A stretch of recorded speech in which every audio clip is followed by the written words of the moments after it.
Hey everybody, just want to give you a quick update. I got a chance to actually paint the vertical stab the color it needs to be. I'm getting a lot better with the airbrush.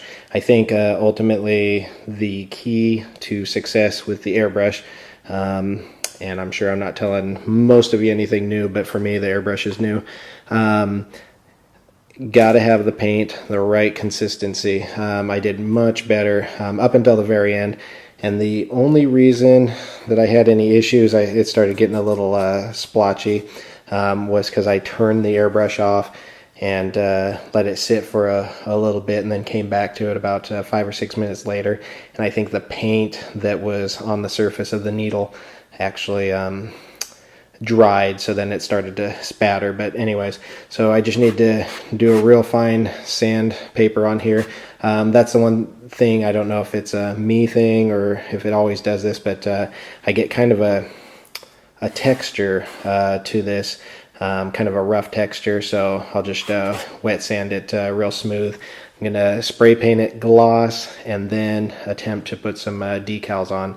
I'll be heading to California at the end of the week, so I don't know if I'm gonna get a chance to get to the decals, but that's what I'm really shooting for. So hopefully tomorrow, maybe I can make the decals tonight, and then I really want to get that Alabama stripe up here so we've got some color. So that's what I'm shooting for. So and then on the other side, I took off the old numbers that were on there. That was just kind of a test. I wanted to see how well the self-made decals work from the printer or whatever. So anyways, they work pretty good, and I've kind of already given you my 2 cents on what I think I'm going to do. I think I'm going to go each individual letter and put on. It's going to be a little bit more work, but I think in the end we'll be a lot happier. And you know, for the most part, on just about everything on here, and this is true for any project, just step back from it and get back to it when you're not frustrated with it. I mean, it's paid off so many times already, where if we just go ahead and do it right and take that extra effort, we get a lot better result. For example, the gear doors, I think those look a heck of a lot better being totally smooth versus I was just going to paint right over the top of the carbon fiber weave, but it would have had a texture, so not so good. You know, taking the extra time to round the inlet there, that's going to pay off quite a bit in efficiency, and just really help out with the fan unit and everything. You know, taking the extra effort. These panel lines, I mean, I was almost to the point of taking hostages, but I calmed down a little bit. Took a couple tries, but in the long run, I think it turned out really well. And you know, just step back for a couple days or a week. I think I stepped back for about 2 weeks before I put those panel lines on the second wing, after I messed it up the first time. So I don't know, the first one that I did, everything went pretty smooth, and then on that second wing I was just having a heck of a time. But just take your time, it'll pay off. So anyhow, do I have anything new for you? Oh, obviously I mounted the nose gear door. I offset it. It kills me, but I did it.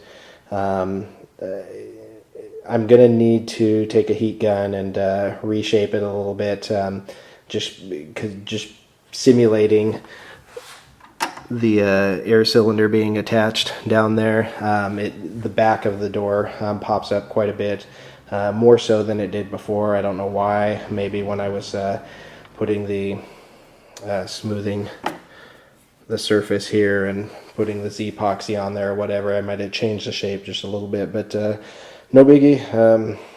That's where that whole patience thing comes in. We'll just take our time and we'll heat it up and see if we can get it to conform, and just take it slow, and we'll make that thing just right. So anyhow, oh, on the air cylinders for the rear doors, I haven't attached those yet. I was waiting for everybody's input, and pretty much I've been advised, Gunrad said, whatever you do, do not cut the threads off there to shorten it. Go ahead and cut the inside of the door for the clearance and everything, because this just barely extends far enough as it is. So anyways, that's why I wanted to get a couple opinions for you guys.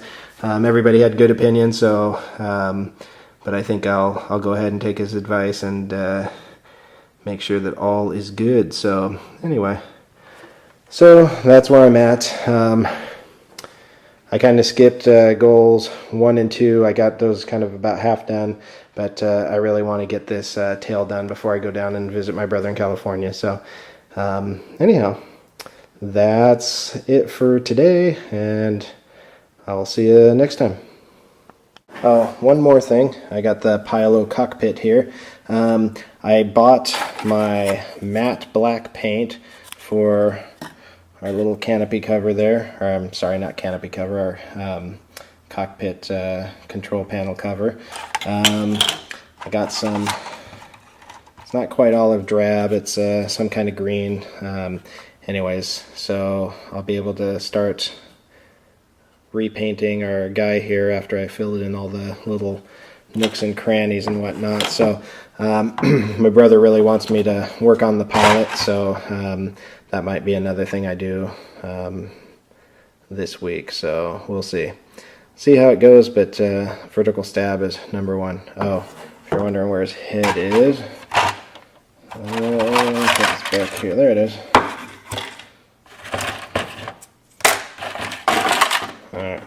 Really haven't made a lot of progress there, but I did get some matte black for the face mask, even though I've seen quite a few of them that are painted, or they're not painted, but they're gray in photographs that I've looked up on Google. So that'll either be gray or it'll be a matte black. And I also got the gloss black for the visor there. So anyway, so, and yes, I'll reattach his head here.